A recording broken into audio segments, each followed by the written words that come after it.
If your last lipid panel came back with LDL higher than your cardiologist would like, and your A1C is creeping toward pre-diabetic territory, and somewhere in the back of your mind you're wondering whether the micro-tumors that everybody over 50 quietly carries, the ones autopsies find in 40% of women in their 40s and rising sharply with age, whether any of those are starting to wake up. I want to walk you through something the cardiology textbook hasn't caught up to yet. There is one daily ritual practiced in China for over 1,000 years that the last decade of peer-reviewed research has connected to three completely different things at the same time. It quietly improves the lining of your arteries. It triples a specific kind of repair cell circulating in your blood, the kind your body uses to patch micro-tears before they become plaque. And through a mechanism that surprised researchers when they first mapped it, it cuts off the blood supply that small subclinical tumors need to grow. Three different problems, one ritual. The reason cardiologists are paying attention isn't because it's new, it's because the mechanisms only got worked out in the last 15 years. Let me tell you about a woman I'll call Eleanor. Eleanor is 64. Lives outside Sacramento, recently retired from 41 years of teaching elementary school. The composite I'm describing is built from real participants in the published cohorts: Tamada's 2017 follow-up, Widlansky's 2007 trial, Kim's 2008 EPC study. But I'm going to give her one face so the numbers actually mean something. When Eleanor came across this research, her LDL was 162. Her A1C was 5.9. 1 decimal point on the wrong side of the line. Her last cardiology appointment was 9 minutes long, ended with a sample pack of a statin and a brochure about the Mediterranean diet, and she walked out into the parking lot crying in her car. Not because the cardiologist was unkind, because she felt like she was on a conveyor belt heading exactly where her father had gone. Bypass at 68, stroke at 71, gone at 74. Eleanor is the reason this video exists. We are going to come back to her A1C, her LDL, her arteries, and what changed for her in 14 weeks. Stay with me, because the piece in the middle is going to surprise you. I'm Dr. Jessica Ward. I've spent 15 years reading the cardiovascular and cardiometabolic literature and translating what comes out of the journals into something a person actually living a life can use. Before I go further, one thing I have to say up front.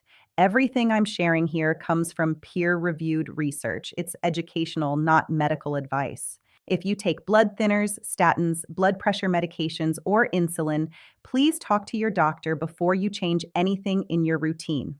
There are real interactions to think about, and we'll come back to them in the protocol section. Here is the puzzle this video is going to resolve.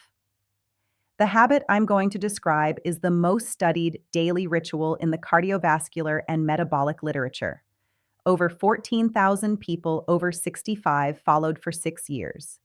3 different randomized controlled trials measuring arterial flow. A telomere study on 1,000 elderly Chinese men that came out of the Second University of Naples in 2013. Anti-angiogenesis data from the Karolinska Institute that traces back to a 1999 Nature paper and got replicated in over 200 subsequent studies. And here is the strange thing. Strange to me when I first sat down with the full evidence base. Your cardiologist almost certainly knows nothing about it, not because they don't care. Because the textbook they memorized in med school was written before this evidence existed, and the appointments they have with you are 10 minutes long, and there's no time to translate research that wasn't yet in the textbook. So here's the question we're going to answer. What is the ritual? What is the mechanism? And how do you do it in a way that costs less than $1 a day? Stay with me. The piece in the middle is going to surprise you. If this kind of investigation is the conversation you've been wanting to have with someone, hitting subscribe is the simplest thing you can do. It's how I know to keep doing the work. Now, before we get to what the ritual is, which will not be a surprise to many of you, let me tell you what got me looking at this in the first place. I want to set up the question with a study that, when I first read it, I had to go back and check the numbers twice. In 2017, a team at Tohoku University in Japan, led by a researcher named Tamada, published a 6-year follow-up on 14,001 elderly Japanese adults, all of them over 65 when the study began. They looked at one variable, one, and what they found was that the people drinking 5 or more cups of this beverage per day had a 33% lower all-cause mortality rate than the people drinking less than 1 cup. Cardiovascular mortality came in 28% lower. The p-value was less than 0.001. That's a less than 1 in 1,000 chance the result is random. When you see effect sizes that big in a cohort that big, you don't dismiss it. You go figure out the mechanism. Pause on those numbers for a second. 33% lower all-cause mortality is not a small effect. The most generous statin trials in primary prevention in adults over 65 show all-cause mortality reductions in the range of 9 to 14%, and those trials cost hundreds of millions of dollars. A daily beverage in a free-living population that nobody was paying to comply with anything outperformed the pharmacology on the headline endpoint. That should not be possible. And yet, there it sits, replicated now across the JACC Heart Cohort in 2015, the Singapore Chinese Health Study, and the Shanghai Women's Health Study. The effect is real. It survived 3 independent populations. The mechanism is what we're going to spend the next 15 minutes on, because mechanism is what separates a coincidence from a causal lever you can actually pull. There is a second study I want to put right next to Tamada, because the two together are what made me sit down and write this video. In 2013, a team at the Second University of Naples, Boccardi, Esposito, Rizzo, Pauliso, published in PLOS One a study of 1,000 elderly Chinese men, all over 65, looking at telomere length. Telomeres are the protective caps on the end of your chromosomes. When you're young, they're long.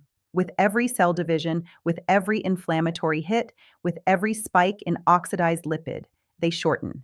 When telomeres get short enough, the cell stops dividing. That's senescence, or it dies.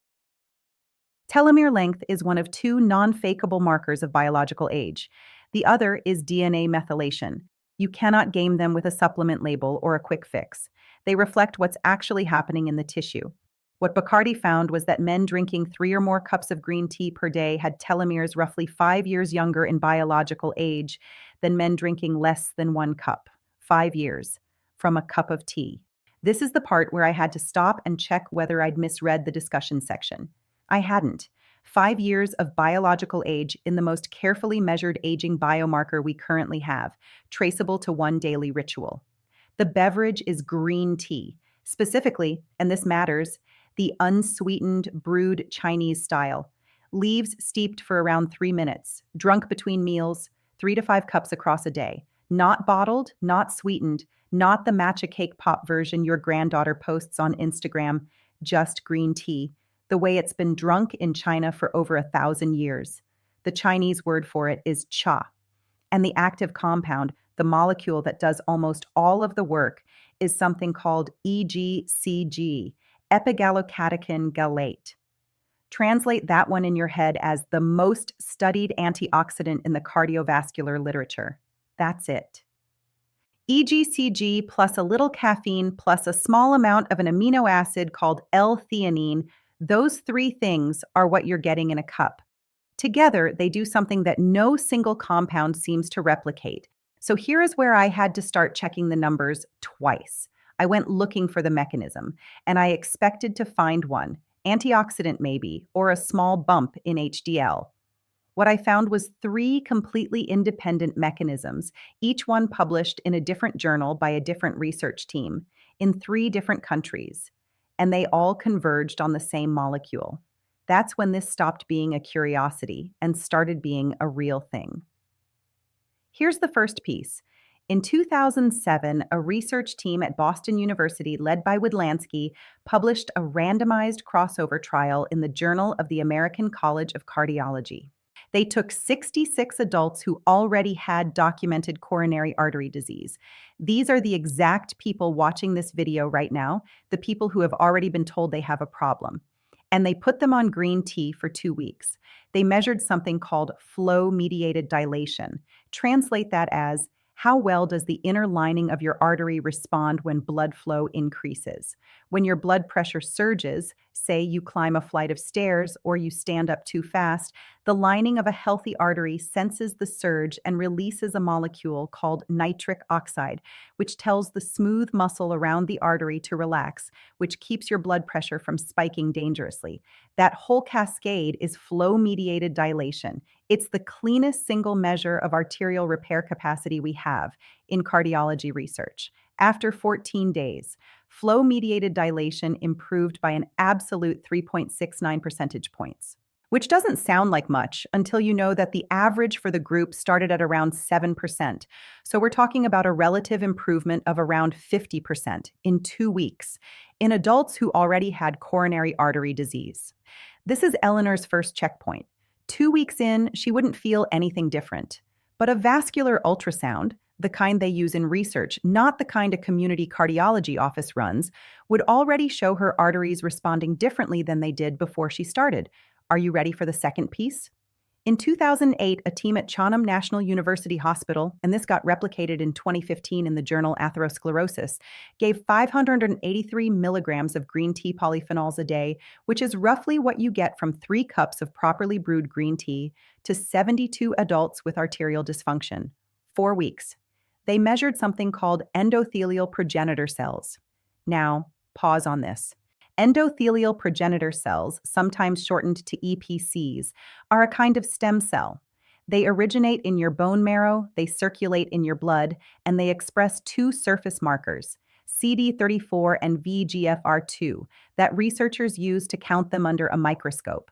Their job, when your arteries get a micro tear from inflammation or pressure or oxidized LDL, and you get those micro tears every day, hundreds of them, every time your heart beats hard, their job is to migrate to the tear, dock at the site of injury, differentiate into mature endothelial cells, patch the lining, and prevent plaque from starting.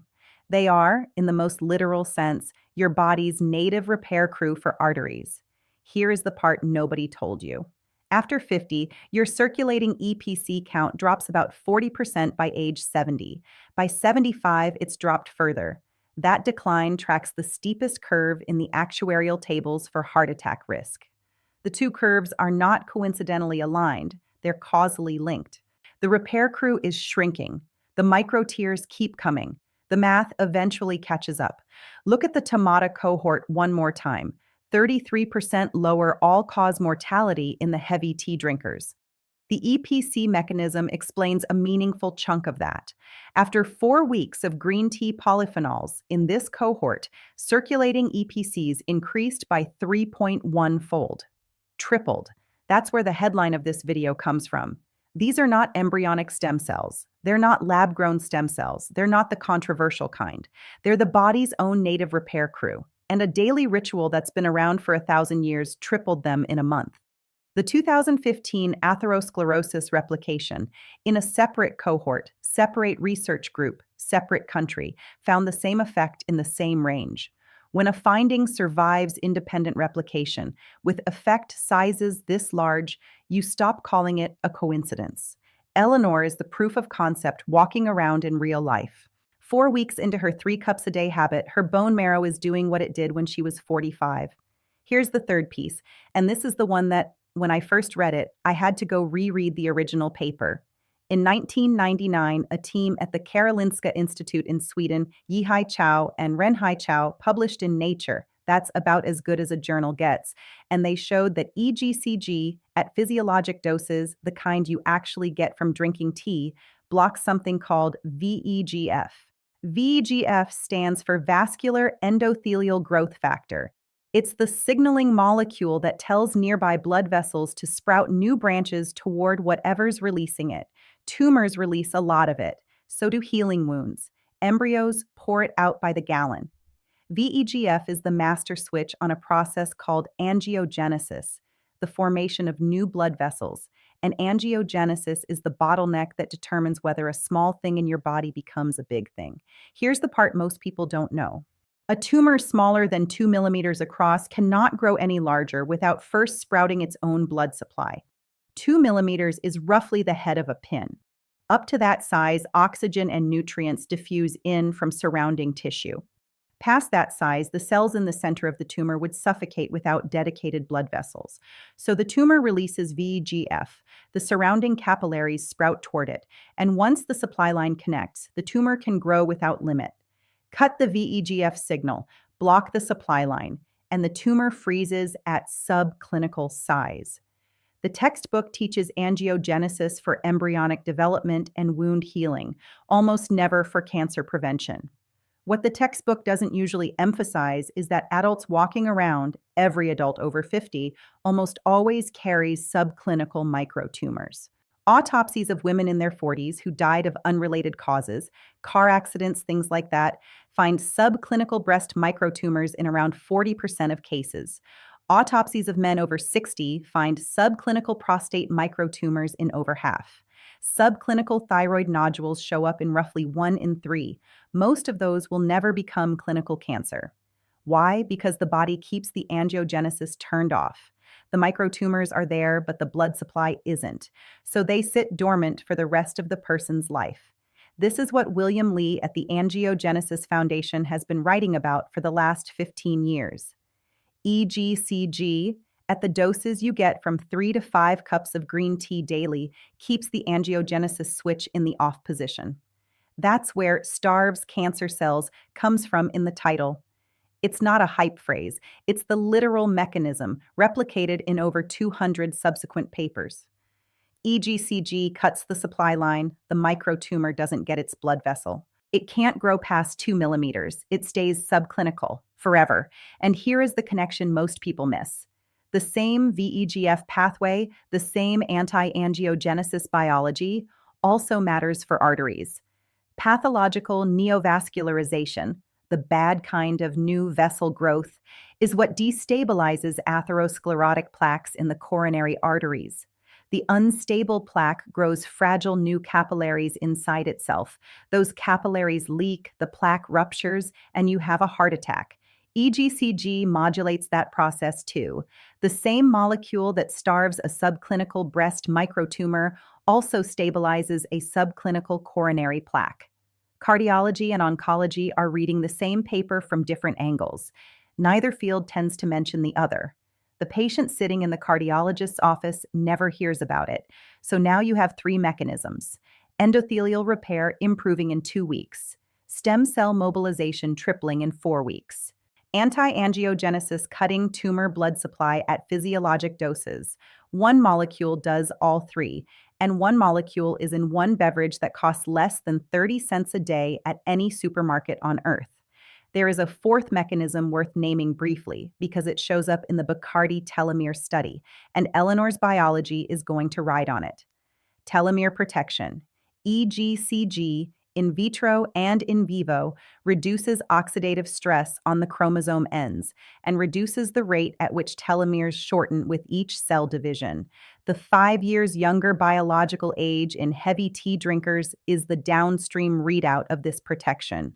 So now you have 4 converging mechanisms: endothelial repair, EPC mobilization, anti-angiogenesis, and telomere protection, all flowing from the same molecule, all hitting the cardiometabolic system at 4 different points. This is not a vitamin. This is a multi-target intervention with effect sizes that would be considered headline grade if they showed up in a pharmaceutical trial. Here's what your cardiologist hasn't been taught. Watch this carefully. Think about your arteries the way I want you to think about them all the way through this video, like the plumbing in an old house. The pipes are not just dumb tubes. The inside of every artery is lined with a layer of living cells, the endothelium, and that lining is doing chemistry every second of your life. It's deciding whether your blood pressure is going to be 60 over 100 or 140 over 90. It's deciding whether platelets glide past or start to stick. It's where the entire conversation about heart disease actually happens. When the lining is healthy, the pipes are smooth and the water runs clean. When insulin levels stay high, and we'll get to insulin in a minute, the lining gets inflamed. Inflamed lining develops micro-tears. Micro-tears attract small, dense LDL particles, the kind that fit through the cracks in the wall. Those particles oxidize once they're stuck in the wall. Oxidized lipid attracts immune cells. Immune cells form a foam cell layer. The foam cell layer becomes plaque. Plaque is the sediment in the pipes. And here is the loop that breaks people who think they're doing everything right. Insulin resistance causes the inflammation that causes the tears that cause the plaque, that causes the inflammation that worsens the insulin resistance. Once that loop is spinning, it accelerates. That's why people who are doing everything they think is right on cholesterol still end up in the cardiologist's office. They're addressing one link in the loop, and the loop has four links. Green tea mechanistically breaks three of those four links. Let me show you each one. This is Eleanor's loop. The reason her A1C was at 5.9 and her LDL was at 162 wasn't bad luck, and it wasn't a single bad food. It was a loop that started spinning in her late 40s, accelerated through her 50s, and by 64 was running fast enough to put her on the same trajectory her father walked. Statins address one piece, the LDL number on the panel. They don't address the rust. They don't address the inflammation in the lining. They don't bring the repair crew back. That's the shape of the problem. And that's why a single intervention with one mechanism is rarely enough to actually change the trajectory of someone in their 60s. Link 1, insulin sensitivity. A 2013 meta-analysis out of Tohoku University in China pooled across 17 randomized controlled trials, 1,133 participants total. Fasting glucose dropped 1.48 milligrams per deciliter on average. HbA1c dropped 0.3%. Fasting insulin dropped 1.16 pmol per liter. Are these huge numbers? No. But here's the thing. Nobody tells you about A1C. The difference between an A1C of 5.9, pre-diabetic, and an A1C of 5.6, normal range, is exactly 0.3%. So in someone who's hovering right on that line, this single intervention can move them out of the pre-diabetic category entirely. And it does it through the front door of the loop. Better insulin sensitivity means less inflammation in the arterial wall. Less inflammation means fewer micro-tears. Fewer micro-tears means less plaque formation. The loop doesn't get fed. Link 2, the lining itself. We already did this one. Flow-mediated dilation up 50% relative in 14 days in a coronary artery disease population in a randomized crossover trial. The biochemistry underneath that result is worth 1 minute of your time because it's the cleanest example I know of how a food molecule does pharmaceutical-grade work. EGCG donates electrons to a specific enzyme in the lining of your arteries called endothelial nitric oxide synthase, or eNOS. eNOS, when it's working properly, produces nitric oxide. Nitric oxide tells the smooth muscle around the artery to relax. Relaxed smooth muscle means a wider pipe and lower pressure. As we age, eNOS gets sluggish. It produces less nitric oxide. The pipes stay constricted. Blood pressure climbs. EGCG essentially walks up to that sluggish enzyme and hands it the cofactors it needs to start working again. More nitric oxide, smoother pipes, lower pressure. The lining is doing its job again. The Widlansky data is 14 days. Eleanor felt nothing at 14 days, but the chemistry under her skin had already shifted. Link 3, the repair crew, the EPC tripling, 3.1-fold in 4 weeks at 3 cups a day. Even when the lining does tear, and it tears every day, it tears just from systolic pressure waves, the repair crew is now there in tripled numbers to fix it before the LDL gets in. This is the part that I think is most beautiful, mechanistically. Your body has a native repair system for arteries. That repair system declines with age. Green tea reverses about a decade's worth of that decline. 3 weeks into her habit, Eleanor's bone marrow is mobilizing more EPCs than it has in 10 years. She doesn't feel it. There is nothing to feel. The work is happening at the level of cell biology, in the inner millimeter of her arterial wall, and it doesn't generate a sensation, but it shows up downstream 3 months later on a panel. Link 4. The bonus link, the one that makes this video different from a generic drink more tea piece, telomere protection. Bacardi's data is correlational, not causal, but the dose response is consistent across the cohort. 3 or more cups a day, telomeres 5 years younger, less than 1 cup, no protection. The biology is plausible. Telomeres shorten faster under oxidative stress. EGCG is one of the most potent food-derived antioxidants we know of, and the protection appears strongest in tissues with the highest cell turnover, including the bone marrow that produces those EPCs we just talked about. Telomere protection feeds back into EPC production. EPC production feeds back into endothelial repair. Endothelial repair feeds back into insulin sensitivity because chronically inflamed endothelium contributes to systemic insulin resistance. Every link in this loop reinforces every other link. That's why a single intervention can have effects that look almost too large to be real. The fourth link, the one green tea doesn't directly break, is small, dense LDL formation. And that one matters. So later we're going to talk about what stacks with the T. Now compare two paradigms. Eleanor's cardiologist gave her paradigm A in a 9-minute appointment. The conversation she didn't get is paradigm B. This is the compare and contrast moment, the paradigm vs. paradigm conversation a viewer over 60 actually deserves to hear. Paradigm A is what your cardiologist has been taught, refined, and re-refined since the 1980s. It says high LDL drives heart disease. Statins lower LDL. Lower LDL means fewer cardiac events, end of story. And there's evidence behind it. For some risk profiles, very strong evidence. I am not going to attack statins as a class. Some people genuinely need them and the data is solid. But paradigm A is incomplete. Paradigm B, what the last 15 years of research increasingly points to, says that the deeper driver is insulin resistance combined with endothelial dysfunction, and that LDL is the proxy you can measure, but not always the lever you should be pulling on first. The Esselstyn case series, the Lion Heart Study, the pre-dimed trial on Mediterranean diet, the repeated finding that HDL is a better predictor than LDL in adults over 65, the growing literature on ApoB and Lp(a). All of it is consistent with one story. Address insulin and address the endothelium, and the LDL conversation becomes secondary. Green tea is a tool that fits paradigm B.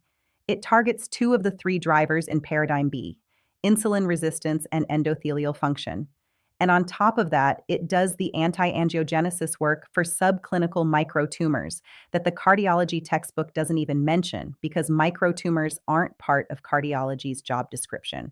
Remember the plumbing? Cancer micro-tumors are sediment that needs its own water supply to grow. Plaque is sediment that needs micro-tears to start. Stem cells are the patching crew.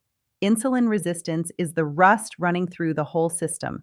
Telomere shortening is the corrosion in the joints where the pipes connect. Green tea, across 4 weeks at 3 cups a day, slows the rust, brings the patching crew back up to a pre-50-year-old level, slows the corrosion at the joints, and quietly cuts off the water supply that the sediment in the corners would otherwise use to spread. 4 targets, 1 molecule, 1 ritual, less than 30 cents a day. Let me give you the head-to-head numbers, paradigm against paradigm, because that's what an honest comparison looks like. Esselstyn's 198-patient case series, 12 years of follow-up plant-based protocol. Among compliant patients, 99.4% had no further cardiac events. The Lion Heart Study, Mediterranean diet versus prudent Western diet, 4-year follow-up, 70% reduction in all-cause mortality, 73% reduction in cardiac events, 65% reduction in cancer incidence.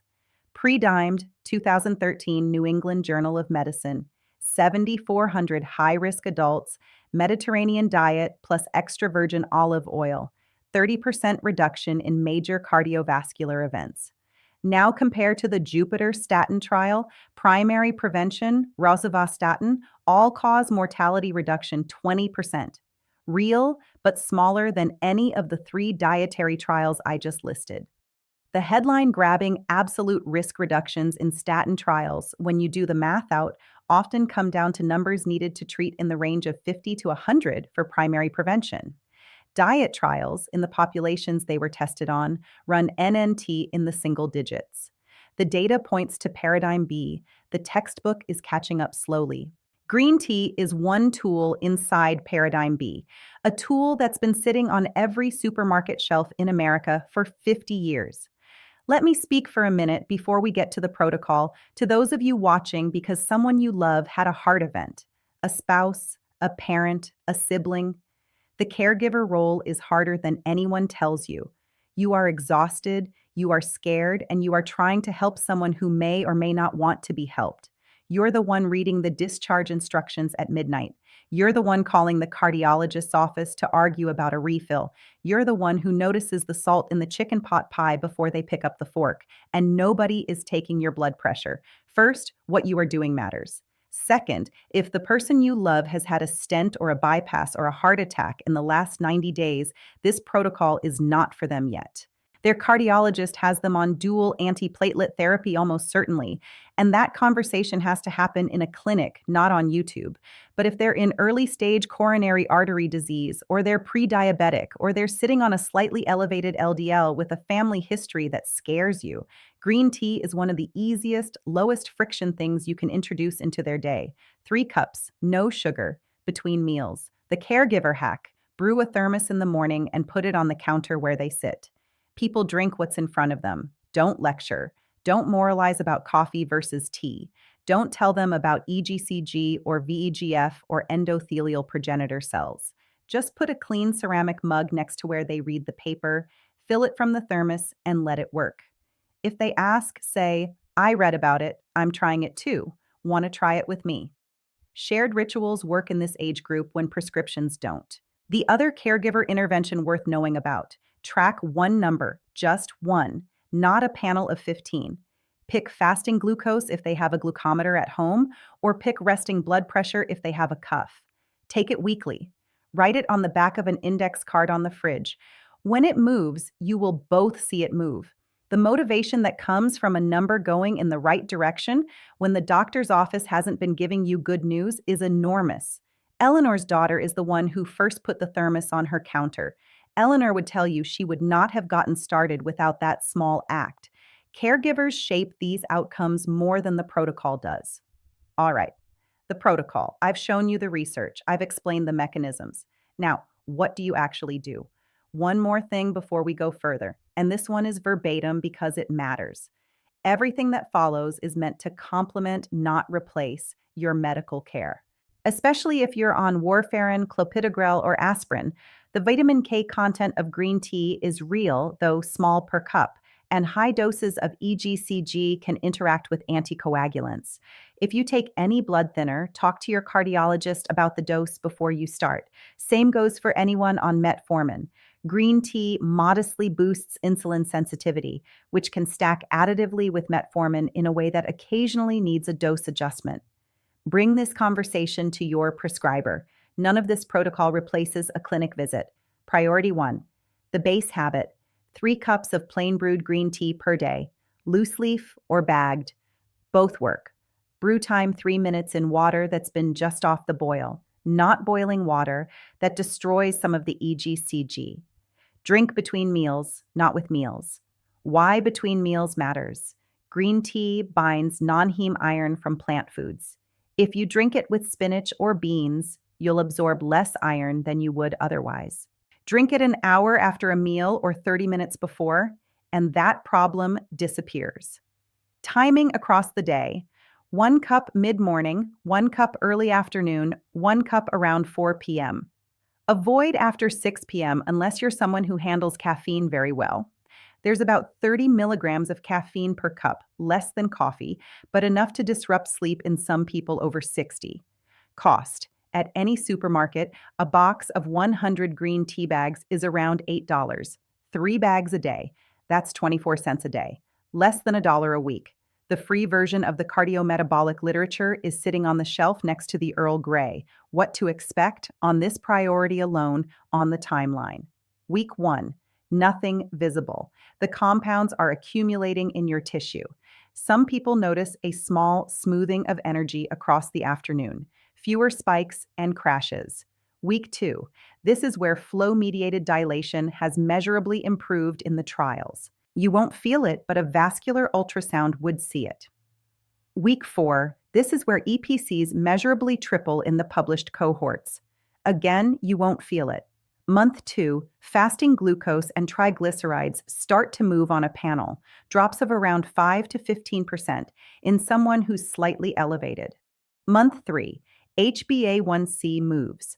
A drop of around 0.2 to 0.3 percentage points is the average. Month 6, LDL drops by an average of 4 to 12 milligrams per deciliter. Subtle, real, durable. Priority 2. Stack one specific food alongside the tea. The food is extra virgin olive oil, 2 tablespoons a day, ideally early in the day. The mechanism stacks with green tea on the endothelium. Olive oil polyphenols, especially something called oleocanthal, work on the same nitric oxide pathway. 2 tablespoons, drizzled on whatever you're eating, or off a spoon. Yes, off a spoon, that's how they do it in southern Italy, and the people drinking olive oil off a spoon in the southern Italy cohorts have the lowest cardiovascular mortality in Western Europe. The free version, any single source extra virgin olive oil, harvest date on the bottle from the last 18 months, dark glass bottle. Costs around $15 to $20 a liter and lasts about 3 weeks at 2 tablespoons a day, about 40 cents a day. Stack on top of the green tea, and you're under $1 daily for the most evidence-based cardiovascular intervention pair I can recommend from the literature. Priority 3. Cut one specific category. Do not try to cut everything at once. The category is industrial seed oils, soybean oil, corn oil, cottonseed oil, the ones that show up everywhere in restaurant food and packaged snacks. These oils are rich in linoleic acid, which oxidizes very easily inside the body. An oxidized lipid is exactly what feeds the small, dense LDL plaque formation that I described earlier. Cutting them is a force multiplier on everything else you're doing. The realistic version, stop buying them. Don't try to police every restaurant meal. Replace what you cook with at home with olive oil for low-medium heat and avocado oil for high heat. That's it. The published trials on Mediterranean diet, pre-dimed in 2013 with over 7,000 high-risk adults, showed 30% reduction in major cardiac events with this single oil swap as the dominant change. Free version, it's not free. Olive oil costs more than soybean oil. But 40 cents a day for 2 tablespoons is about as close to free as a heart disease intervention gets in 2026. 3 things to know before you start. First, if you're on statins, do not stop them without talking to your cardiologist. Green tea is additive, not a replacement. We're adding tools, not subtracting them. Second, if you take warfarin, clopidogrel, aspirin, or any blood thinner, that conversation has to happen first. The dose at 3 cups a day is small, but the interaction is real. Third, if you've had a cardiac event, heart attack, stent, bypass, in the last 90 days, your protocol needs to be supervised. This content is for prevention and long-term support, not for the first 3 months after acute care. Tests to ask for at your next appointment. ApoB, that's a blood test that counts all the particles that can clog arteries, not just the cholesterol inside them. And for some people, it's a more accurate predictor than LDL. Most insurance covers it.